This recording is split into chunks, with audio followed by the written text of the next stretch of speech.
Rijal sudah 5 tahun ya dokter ya. Tiap subuh kita bertemu terus dan terus pernah juga itikaf di Mekah. Kita juga punya program mau tahun depan insya Allah kalau udah nggak lockdown kita mau itikaf di Mekah. Amin, amin.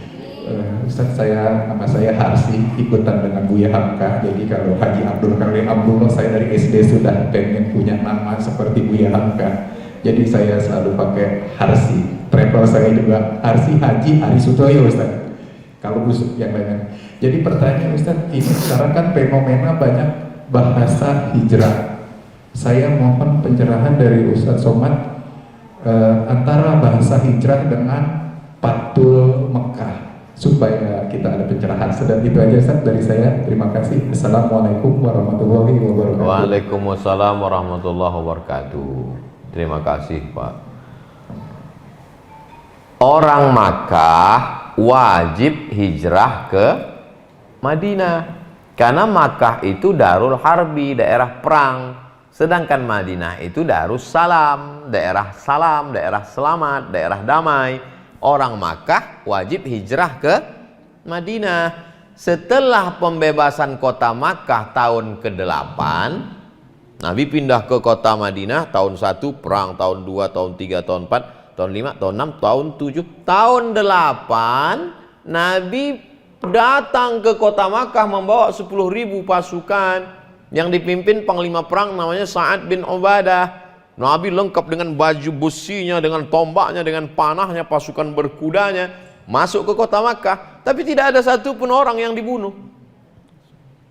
Lalu kemudian kata Nabi, kata Sa'ad bin Ubadah menghunuskan pedangnya, dulu kalian pancung kepala Hamzah, kalian gunting telinga Hamzah, kalian potong hidung Hamzah, kalian tusuk, kalian jadikan leontin. Hari ini aku juga, hadza yaumul malhamah, ini hari balas dendam, kata Sa'ad. Nabi manggil Sa'ad, Sa'ad, tahan, kenes dulu Sa'ad. Datanglah Sa'ad. Ada apa ya Rasulullah? Kata Rasul, hadza yaumul marhamah, ini hari kasih sayang.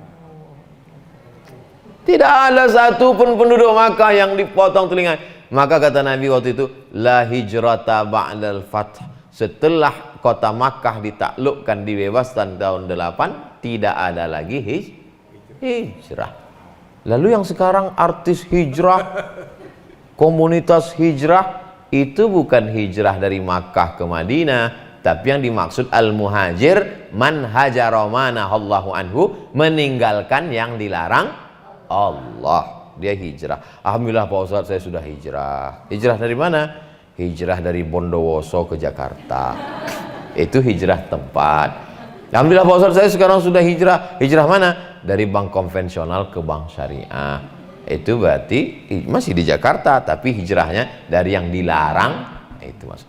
Jadi kalau ada komunitas hijrah, komunitas sahabat hijrah, bikers hijrah, yang dimaksudnya adalah hijrah meninggalkan yang dilarang Allah. Dulu saya Pak Ustadz bonceng-bonceng pacar saya. Sekarang saya bonceng pacar teman saya. Itu sama, belum hijrah. Wallahu a'lam bishawab.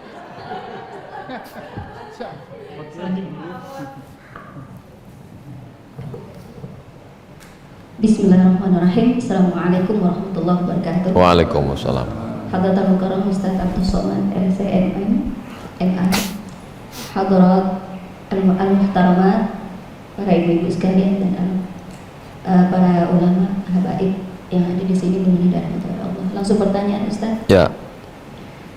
Afwan Ustaz, tadi Ustaz menjelaskan bahwasannya ada satu sahabat yaitu Sayyidina Abu Bakar yang mendapatkan akses Ustaz ya untuk masuk surga, min ayyi abwabil jannati syi'ti, menurut Ustaz tadi Ustaz ya.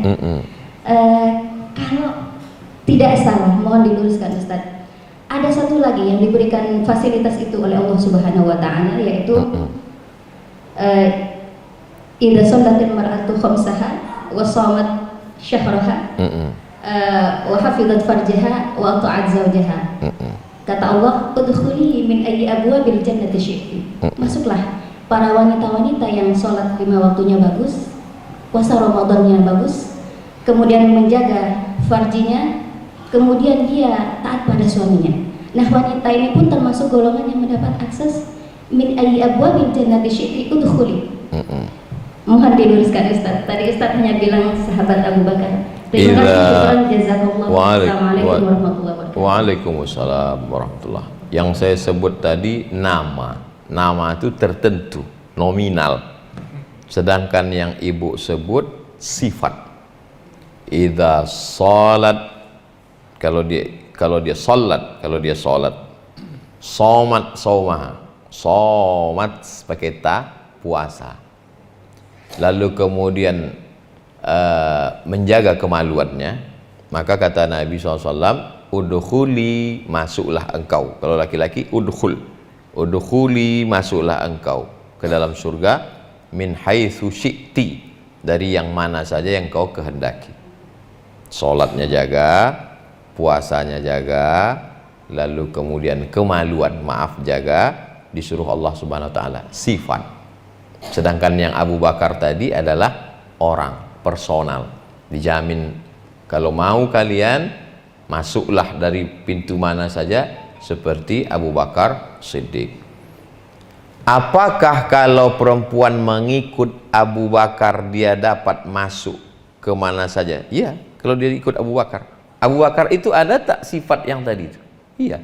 Abu Bakar sholat, Abu Bakar puasa, Abu Bakar menjaga kehormatannya. Lalu hadis mana yang lebih mencakup umum? Hadis Abu Bakar lebih umum. Kenapa hadis Abu Bakar lebih umum? Karena hadis sifat diri Abu Bakar itu, Abu Bakar menyerahkan nyawanya waktu dia mau masuk ke dalam gua Jabal Sur, dia duluan lebih masuk. Kalau aku mati di dalam ini ya Rasulullah, anakku saja yang sedih di rumah. Tapi kalau engkau yang mati, maka semesta alam bersedih karena tak sampai wahyu Al-Quran. Abu Bakar menyerahkan hartanya. Karena Abu Bakar waktu pergi hijrah itu emasnya itu habis dibawa. Sampai ayah Abu Bakar namanya Abu Quhafah. Nama ayah Abu Bakar. Tidak beriman, kafir. Setelah tahun ke-8 baru dia masuk Islam. Kata Abu Quhafah, mana emas Abu Bakar?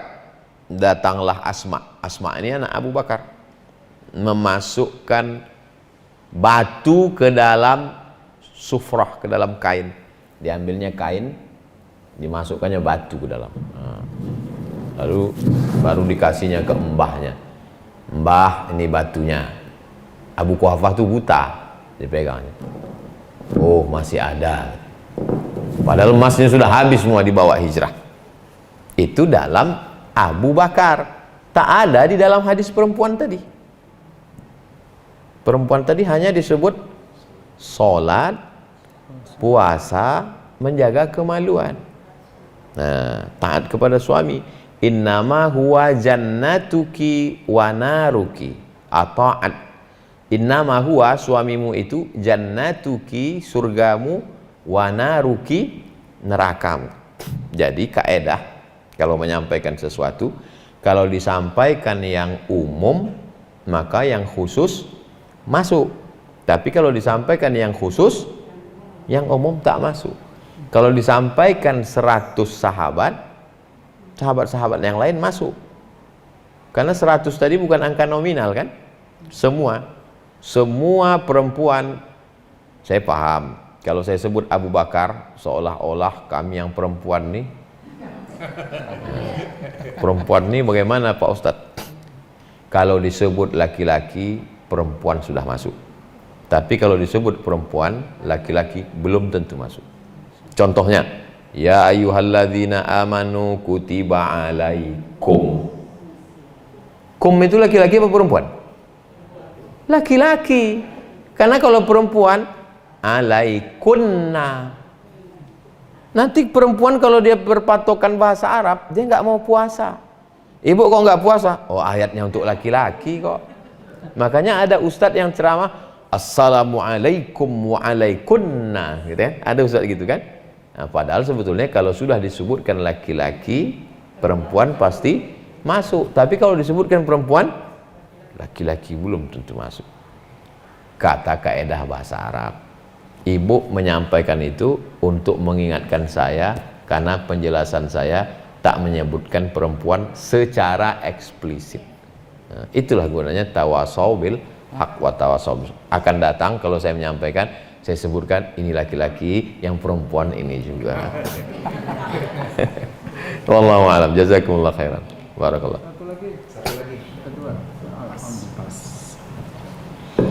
Bismillahirrahmanirrahim. Assalamualaikum warahmatullahi wabarakatuh. Waalaikumsalam. Yang sama-sama kita hormati Al-Karom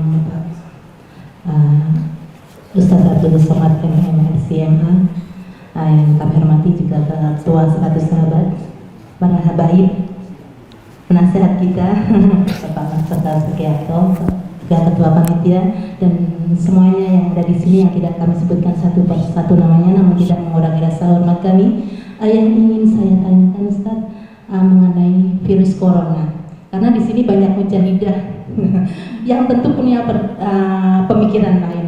Yang ingin saya tanyakan, virus corona itu apa murni wabah atau ada tanda kutip? Sampai-sampai umat Islam sendiri ibadah sepertinya jadi terhambat, dan sholat pun kita menggunakan jarak. Dan sedangkan di pasar-pasar orang berjubel-jubel, alhamdulillah aman-aman saja. Tetapi kenapa kita yang sholat yang seharusnya rapatkan softnya itu justru kita diberikan jarak? Lalu bagaimana? Apakah sholat kita yang demikian itu sah atau tidak? Itu aja yang ingin saya tanyakan. Terima kasih. Assalamualaikum warahmatullahi wabarakatuh. Waalaikumsalam warahmatullahi wabarakatuh. Virusnya itu ada, tapi isunya lebih besar daripada virusnya. Virusnya ada. Oleh sebab itu masyarakat menanggapi virus ini dua kelompok. Satu kelompok yang menantang, mana virusnya biar saya kunyah. Karena dia sebetulnya yang dia maksud itu dia melawan isunya. Yang satu lagi pula tertelan isu. Virusnya nggak masuk, tapi dia menelan isu. Ketakutan sampai bakwan pun dicuci. Nah ini. Nah itu. Jadi dua kelompok ini, Bu. Sedangkan kita yang ngaji ini, kita tidak terlalu takut, karena takut kita sudah kita habiskan untuk Allah. Ittaqullah, takutlah kepada Allah. Tapi kita ikut sunnah Rasulullah. Rasulullah mengajarkan kita, idza sami'tum bihi, kalau kamu dengar ada wabah di suatu negeri, la taqdimu ilaihi, jangan datang ke negeri itu. Wa idza waqa'tum bihi, kalau kamu berada di suatu negeri, kamu terkena virus, la takhruju firaram minhu, jangan lari menebarkan ke tempat lain. Firra minal majzum firaraka minal asad, larilah engkau dari virus seperti engkau melarikan diri dari singa. Lalu kemudian kalau mati, al-mat'unu syahid, orang yang mati kena virus, matinya mati syahid. Nah, jadi kita ini umat pertengahan, kita tidak menantang ini dan tidak pula terlampau ketakutan. Jadi kita ini ummatan wasata. Nah, jadi menyikapi virus ini ada, tapi kita tidak terlampau tertelan isunya. Ini jalan tengah. Yang kedua, tentang masalah soft berjarak. Masjid Al-Azhar Kairo Mesir sengaja membuat sholat Qiyamul Lail Ramadan kemarin berjarak untuk menjelaskan kepada umat, bukan sekedar fatwa ulama. Ini loh contohnya, yang ragu-ragu sholat berjarak ini nggak sah, disiarkan live dari Masjid Al-Azhar dengan para masyayikh, ulama-ulama besar, Masjidil Haram juga, Masjid Nabawi, supaya umat jangan ragu. Kalau kita di masjid begitu ketat, sesungguhnya itu bukan benci pada jamaah, tapi sayang.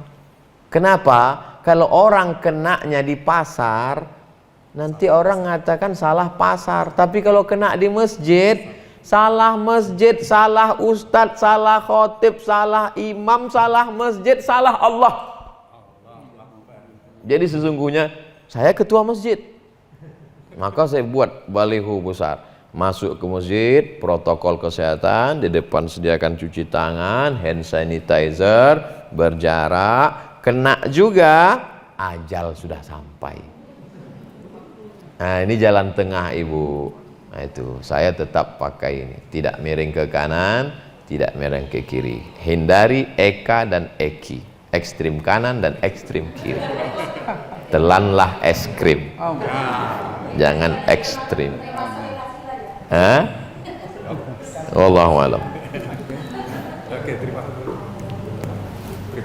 terima kasih. Mohon izin kepada seluruh yang hadir di sini. Saya tidak bisa menolak ada bisikan dari abahku. Saya minta izin Pak Panitia, saya mau tanya satu. Boleh ya? Izin 1 menit. Nah, Pak Ustaz Somad, mohon izin. Kalau abah yang minta, seperti Ustaz tadi, saya harus di belakang. Pak Somad, silakan. Kalau Pak Profesor yang kami muliakan, hadis yang sangat sahih yang disampaikan Nabi kita Nabi besar Muhammad SAW. Allahumma sholli ala Man ahya sunnati faqad ahabani wa man bani kana ma'yahil jannah. Artinya, barang siapa melaksanakan sunnahku berarti dia mencintaiku. Barang siapa mencintaiku akan di surga bersamaku. Sunnah Nabi salah satunya adalah menjauhi berjenggot. Wali Songo berjenggot, tapi masih ada umat Islam sama Muslim. Makin goblok, makin goblok. Aliran apa yang pakai jenggot ini? Bahkan jenggot teroris dari mana kamu biarkan masuk? Mohon penjelasan dulu. Terima kasih. Man ahya sunnati, siapa yang menghidupkan sunnahku, faqad ahabbani, berarti dia cinta kepadaku. Wa man ahabbani, siapa yang cinta kepadaku, kana ma'i fil jannah, maka dia akan bersamaku di surga. Oleh sebab itu dari ujung rambut sampai ke ujung kaki itu adalah sunnah. Sunnah itu artinya bahasa kitanya kebiasaan. Kalau sunnah itu bahasa Inggrisnya tradition, tradisi Nabi. Nabi itu menutup kepalanya dengan 3. Pertama, rambutnya. Rambut Nabi itu tebal, tertutup. Setelah tutup pakai rambutnya, qolan suah, kain yang ada di dalam peci. Setelah itu imamah, sorban. Jadi kalau ngejek orang pakai sorban, berarti mengejek sunnah, mengejek sunnah Nabi. Lalu kemudian jenggot. Jenggot itu sebagian mazhab mewajibkannya, wajib. Lawan dari wajib haram. Kalau berpegang pada pendapat berjenggot itu wajib, berarti mencukur jenggot haram. Orang yang melakukan perbuatan haram secara terus-menerus berarti fasik. Orang fasik nggak boleh jadi saksi nikah. Sampai seketat itu. Tapi saya nggak pakai pendapat yang itu, karena saya nggak berjenggot. Saya hanya pakai yang pakai di bawah itu, bahwa berjenggot itu sunat. Sunat di bawah wajib. Kalau mencukur berarti makruh, tidak sampai haram. Tapi saya tak berani mengejek. Maka di mana-mana saya sampaikan di buku 37 masalah populer, dalil-dalil berjenggot bahwa itu sunnah. Kalau Habib sampai pakai cincinnya pun, Nabi pakai cincin kan dikelingking. Tengok cincin Habib kelingking. Tulisannya Muhammad Rasulullah. Ustaz kok tahu? Saya lihat tadi. Habib Umar bin Hafiz pakai tongkat, Nabi pakai tongkat. Saya di rumah ada 10 tongkat dikasih jamaah. Artinya nanti kalau orang udah 40 tahun siap tongkat supaya ingat mati tongkat. Kemudian Nabi itu pakai jubahnya, di dalam nih jubah. Setelah jubah di dalam, di luar pakai lagi burdah. Habib pakai dulu jubah. Tengok Habib Umar bin Hafiz, Habib pakai 2 lapis dulu. Itu sunnah. Jadi kalau kita nggak suka, kalau kita nggak sanggup, bilang aja nggak sanggup. Jangan kita mengejek sunnah. Jadi sunnah itu banyak, dari mulai sorban, jenggot, kemudian pakai celak, kemudian itu sunnah semua. Itu yang sunnah bersifat fisik, ada yang sunnah bersifat itu amal, sholat sunat, puasa sunat, itu sunat. Ini kadang orang disebut sunat, coba sebutkan sunat dalam satu kata, poligami. Jadi sunnah itu banyak. Man ahya sunnati faqad ahabbani. Saya pulang dari Maroko, duduk di airport, mau nunggu cap paspor. Di depan saya duduk anak muda yang sedang mengamalkan sunnah anak pang. Antingnya 13. Sini. Lama saya melihat. Itu pasti sakit sekali waktu menusuk, melobang. Kenapa dia tidak merasakan sakit itu? Karena dia cinta, suka dia. Banyak orang menghabiskan beli sepeda sampai 60 juta itu sakit nggak? Sakit, tapi karena cinta nggak sakit. Pergi umroh 30 juta nggak berangkat. Nah, jadi orang kalau cinta itu jadi ringan. Sebetulnya apa yang disampaikan Pak Jenderal, beliau sudah mengamalkan, dia tidak ingin orang mengejek sunnah nanti dibenci Nabi. Gimana kita ketemu sama Nabi nanti di akhirat? Kamu ngejek aku dulu ya. Nauzubillah. Mudah-mudahan kita yang sampai orang yang malu ketemu dengan Nabi Muhammad SAW. Terima kasih, jazakumullah. Barakallah. Ini karena ini bukan komunitas 100 sahabat saja. Saya menghormati tamu-tamu saya. Mungkin ini fansnya Ustadz Somad waktu di Zoom, Mbak Ayu Soraya, ada teman-temannya, ada Mbak Dewi. Silahkan kalau ada yang bertanya, sehingga ini bukan 100 sahabat saja yang menguasai di semua ini. Silahkan. Terima kasih,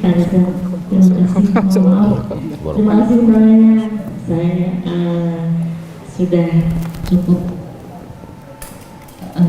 agak lama mulai Ramadan ya. Saya belum menyatakan, tapi saya ikut dalam kegiatan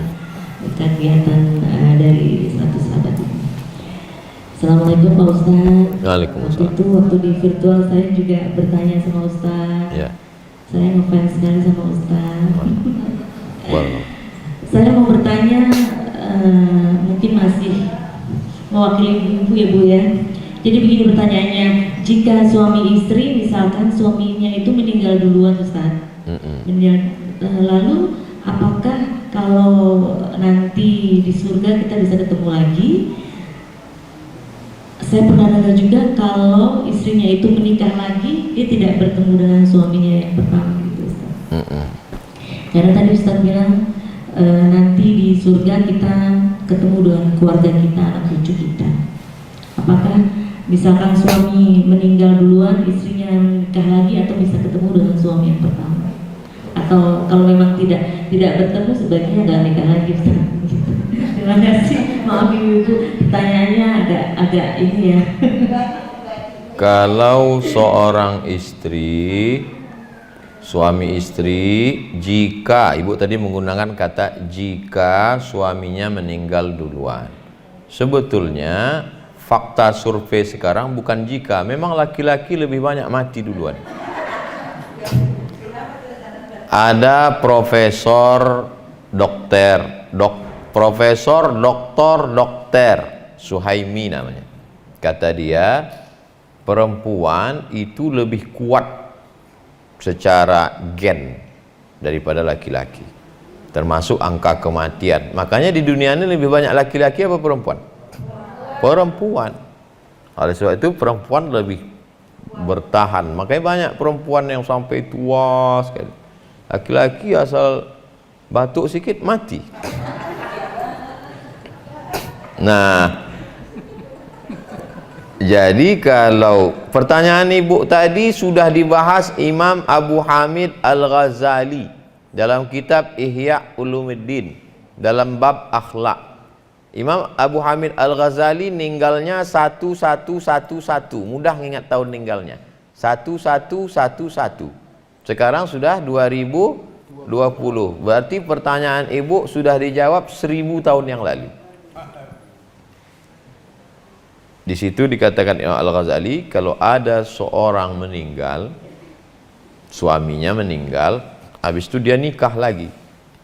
Nanti dia di akhirat dengan suami yang mana? Kata Imam Al-Ghazali, dengan suami yang paling baik akhlaknya.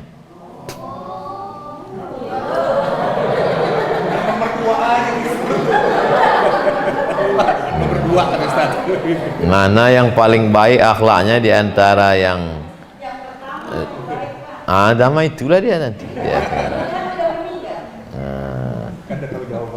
Itu kata Imam Al-Ghazali, bukan kata Abdul Somad. Wallahu a'lam bishawab. Begitu Ibu. Ya, terima kasih Ustaz. Terima kasih Pak Rizal kesempatannya. Terima kasih ibu-ibu dan bapak-bapak semuanya. Assalamualaikum warahmatullahi wabarakatuh. Waalaikumsalam. Satu lagi. Terakhir. Ustaz, ini waktunya terakhir ya. Dari Pangkal Pinang terakhir. Dari luar kota naik pesawat. Pangkal Pinang. Naik pesawat. Pangkal Pinang. Bangka Belitung. Bangka Belitung siap. Assalamualaikum warahmatullahi wabarakatuh. Waalaikumsalam. Terima kasih kesempatannya buat Mas Rijal, sahabat setia saya Pak. Saya kebetulan kantornya ada di Bangka Pangkal Pinang. Kemarin Mas Rijal ketika WhatsApp saya posisi di Pangkal Pinang. Hari ini sampai hari Kamis schedule meeting saya penuh Ustaz. Begitu Mas Rijal WhatsApp tentang ceramah Ustaz Abdul Somad, jam 11 malam saya langsung ke rumah sakit untuk rapid. Masya Allah. Barakallah. Agar paginya saya bisa terbang. Karena dengan kondisi COVID ini, penerbangan hanya sekali di pagi hari di Pangkal Pinang. Saya memang ngefan dengan Ustaz. Setiap menjelang tidur, kalau saya sudah mendengarkan Al-Quran melalui YouTube, saya ingin tersenyum, saya cari YouTube-nya Ustaz Abdul Somad. Ceramah apa saja, jadi tidur saya indah Ustaz. Live dia. Ustadz sering ceramah di tempatnya almarhum Ustadz Arifin Ilham. Terkadang saya dengan mama almarhum dekat sekali. Hanya kadang saya nggak datang di sana karena saya tahu kalau di rumahnya Ustadz Arifin Ilham jamaahnya banyak sekali. Kenapa saya bela-belain terbang di sini? Saya yakin pasti khusus di sini. Spesial ya Ustadz, izin ini pertanyaannya masih mewakili para ibu-ibu, mungkin sedikit tentang bapak-bapak juga. Begini Ustadz, sebelumnya minta maaf, pada umumnya laki-laki itu selalu menunjukkan egoisnya, dia merasa sebagai imam, dia merasa sebagai kepala keluarga. Pertanyaan saya, bagaimana bila ada suami yang dari menikah tidak pernah memberikan nafkah dan dia pun sering pergi dari rumah, tetapi dia selalu meminta uang kepada istrinya. Bila tidak diberikan, maka dia selalu mengatakan bahwa kamu berdosa. Saya ini imammu, kamu harus ikuti apa yang saya mau. Itu bagaimana Ustaz? Terima kasih. Hubungan antara laki-laki dan perempuan itu bukan hubungan antara tuan dengan hamba sahaya. Hubungan tuan dengan hamba saya adalah hubungan statusnya tamlik, kepemilikan. Kamu adalah budak saya, itu hamba saya. Sedangkan hubungan laki-laki dengan perempuan adalah akad, yang diikat oleh akad. Dalam akad itu ada hak dan kewajiban. Maka ibu punya 5 hak terhadap laki-laki, maka bapak punya 5 kewajiban yang menjadi hak ibu. Pertama, makan. Kedua, pakaian. Ketiga, tempat tinggal. Keempat, pendidikan. Kelima, perhatian. Makan, pakai, tempat tinggal, pendidikan, perhatian. Mestinya dari mulai ngajar ibu baca Quran, ngajar sholat sunat, ngajar ngaji semua. Tapi kalau dia tidak mampu, dia serahkan ke guru mengaji, dia izinkan untuk pengajian. Yang 3 ini disebut dengan nafkah, nafkah bahasa Arabnya, makan, pakai, tempat tinggal. Pendidikan dengan perhatian, non nafkah materi zahir. Ketika dia tidak memberikan kewajiban itu, maka perempuan ini punya wali 6 orang. Walinya itu ayah, kakek, abang ayah, abang kandung ibu, adik laki-laki, abang ayah, adik ayah. 6 orang wali inilah yang mengingatkan si laki-laki tadi tentang kewajiban dia. Ya, jadi yang saya pahami dari ibu tadi bahwa si laki-laki itu 2 kesalahan dia. Pertama, dia tidak memberikan hak perempuan. Yang kedua, dia mengeksploitasi agama supaya orang patuh kepada dia. Jadi yang menyelesaikan itu siapa? Wali. 6 orang wali tadi memanggil dia untuk meluruskan pemahaman dia. Makanya idza ja'akum man tardawna dinahu, kalau laki-laki itu baik agamanya, wa khuluquhu, baik akhlaknya. Yang dimaksud agamanya itu tadi, ngerti dia apa kewajiban hak dia. Sehingga kalau dia sanggup, dia lakukan. Kalau dia tidak sanggup, dia ngaku.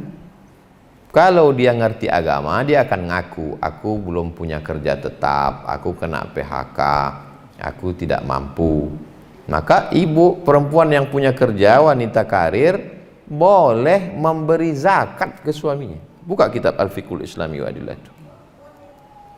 Laki-laki tidak boleh memberi zakat ke istri karena istri wajib diberi nafkah.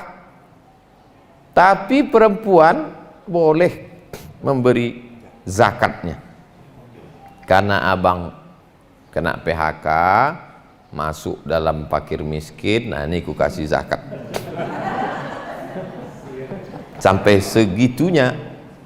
Jadi maksud saya, dia 2 kali salah. Pertama, dia jahil, tak mengerti agama. Yang kedua, dia eksploitasi tentang ketaatan, kepatuhan itu. Aku adalah surgamu, surat-surat mobil, semua surat tanah kau semua kasih ke aku. Itu kan 2 kali dia salah. Yang meluruskan itu bukan ibu. Ibu-ibu yang sudah ngaji tidak serta-merta lalu menceramahi bapak-bapak. Ibu lapor ke wali. Walilah nanti yang memanggil, memberikan pemahaman pada dia. Panggil Habib, panggil Ustadz, dikasih 2 kali tak bisa, diruqyah. Mungkin dia diganggu jin. Nah, mudah-mudahan semuanya diberikan Allah pemahaman agama yang baik. Wallahu a'lam bishawab. Begitu Bu, saya bicara hukumnya. Wallahu a'lam. Alhamdulillah sampai di ujung acara telah selesai sesi tanya jawab. Insya Allah akan selanjutnya doa penutup insya Allah akan dipimpin oleh Habib Al-Jufri. Dipersilakan. Fadhal Habib. Barakallahu fiik. Bismillahirrahmanirrahim. Qala Nabi sallallahu alaihi wasallam afdalu ma qultu ana wa nabiyyina min qabli la ilaha illallah. La ilaha illallah. La ilaha illallah. La ilaha لا إله إلا الله لا إله إلا الله محمد رسول الله محمد رسول الله صلى الله عليه صلى وسلم الله عليه وسلم كلمة الحق عليها نحيا وعليها نموت وعليها نبعث إن شاء الله تعالى من الآمنين. اللهم يا أرحم الراحمين يا أرحم الراحمين اللهم اجتمع عنا اجتماعا مرحوما وتفرقا به تفرقا معصوما. آمين. اللهم اجعلنا منا ولا منا شقيا ولا محروما برحمتك يا أرحم الراحمين. اللهم اهدنا في هداك واجعلنا ممن يشارع في رضاك ولا تولنا وليا سواك ولا تجعل من خالف أمرك وعصاك. وحسبنا الله ونعم الوكيل نعم المولى ونعم النصير ولا حول ولا قوة إلا بالله العلي العظيم. آمين. Ya Allah ya Rahman ya Rahim, di hari yang mulia yang barakah ini ya Allah, di waktu yang mustajabah ini ya Allah, di bulan haram ini ya Allah, satukan hati kami dalam ketaatan kepadamu ya Allah. Bersihkan hati kami ya Allah, sucikan hati kami ya Allah. Terima taubat kami ya Allah. Terima ampunan dosa-dosa kami yang telah lalu di tahun yang lalu ya Allah. Amin, ya Di hari ini ya Allah, berikan keselamatan buat kami ya Allah. Amin. Izinkan kami di waktu-waktu ke depan dengan umur yang barakah untuk melaksanakan ketaatan kepadamu ya Allah. Amin. Ya Rahman ya Rahim. Amin. Ya Allah, terima majlis ini ya Allah. Amin. Terima pertemuan kami ini ya Allah. Amin. Seperti dalam lisan Nabi Muhammad ya sallallahu alaihi wasallam, "Qumu maghfurun lakum qad bunilat sayiatikum hasanah." Berdiri kalian dalam satu majlis setelah engkau diampuni oleh Allah Subhanahu wa taala. Ya Allah, ampuni kami semua ya Allah. Terima taubat kami ya Allah. Khususan Ustaz Abdul Somad ya Allah, panjangkan umurnya ya Allah. Sehatkan badannya ya Allah. Kabulkan hajat-hajatnya ya Allah. Sukseskan dakwanya ya Allah. Jauhkan dia dari fitnah, jauhkan dari hal-hal yang engkau tidak ridai ya Allah. Jaga dia ya Allah, lindungi dia ya Allah, sayangi dia ya Allah, karena umat menyayanginya ya Allah. Kami semua masih membutuhkannya ya Allah. Allah. Ya Arhamar Rahimin, ya Arhamar Rahimin, irhamna bi rahmatikal wasi'ah.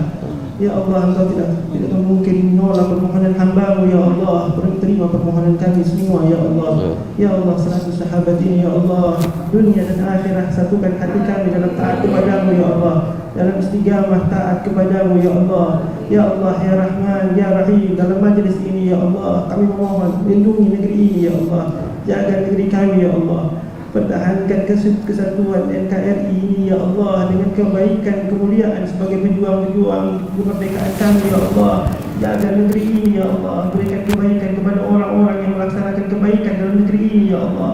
Ya Allah, pejuang kami yang memerdekakan negeri ini ya Allah, berikan tempat yang terbaik ya Allah. Kemarin kami melaksanakan kemerdekaan ya Allah. Orang-orang yang telah berjihad ya Allah, selamatkan mereka di alam barzakh ya Allah. Ya Rahman ya Rahim ya Arhamar Rahimin. Ya Allah, orang tua kami yang masih hidup, panjangkan umur mereka ya Allah. Izinkan kami berbakti kepada mereka ya Arhamar Rahimin. Jadikan kami anak yang birrul walidain. Ya Allah, orang tua kami yang telah tiada, yang telah kembali ke hadrat-Mu ya Allah, lapangkan kuburnya, jadikan kuburnya rawdah min riyadil jannah bi rahmatika ya Arhamar Rahimin. Ya Allah, wabil khusus para ulama, para habaib, orang-orang yang berjuang, para ulama untuk negeri ini ya Allah. Jaga mereka semua ya Allah, lindungi mereka semua ya Allah. Para imam, para ulama yang mengajar ilmu pengetahuan, hari-hari ini banyak yang meninggal dunia ya Allah. Hari-hari ini banyak yang wafat ya Allah. Mereka telah kembali ke hadirat-Mu, ganti dengan semua para ulama kembali ya Allah. Yang mudah-mudah bisa menjadi ulama, menjadi pengurus masalah Nabi Muhammad sallallahu alaihi wasallam. Bi rahmatika ya Arhamar Rahimin. Ya Arhamar Rahimin, bi rahmatika ya Arhamar Rahimin. Ya Allah, akhiri kehidupan kami dengan husnul khatimah. Ya Allah, biha ya Allah, biha ya Allah, bi husnul khatimah. Ya Allah, biha ya Allah, biha ya Allah, bi husnul khatimah. Ya Allah, biha ya Allah, biha ya Allah, bi husnul khatimah. Bi sirril Fatiha.